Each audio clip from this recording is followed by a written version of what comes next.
Hey guys, assalamualaikum and welcome again sa ating YouTube channel. So, pag-uusapan natin ngayon yung delay ng ating revenue sa ating YouTube studio. So, as you can see, merong delay doon sa ating revenue.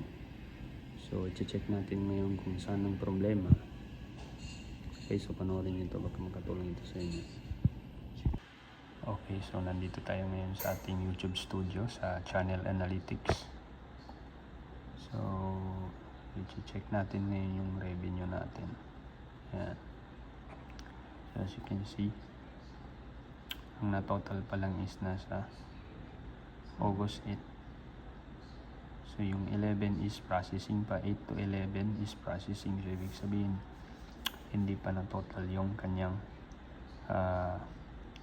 revenue.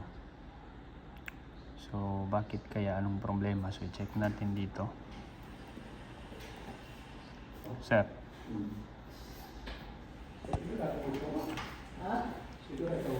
So, ayan, as you can see, sa notification, meron tayong makikitang issue. Ayan. Open natin yan. Okay, so ayan. Revenue delay in YouTube Studio starting August 8. So, meron pala silang announcement, guys, na madidelay yung ating revenue sa ating YouTube Studio starting from August 8.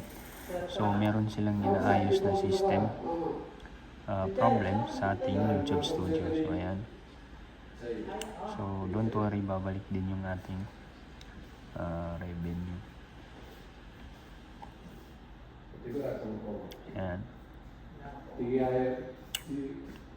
So, it's temporary.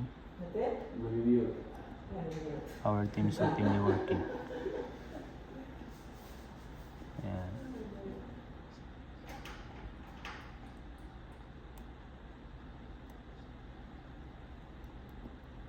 So, don't worry, babalik din yung ating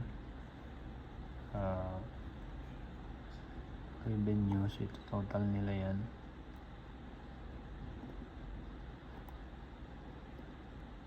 So, don't worry guys, kasi after na maayos yan, madi-display na yung ating revenue per date.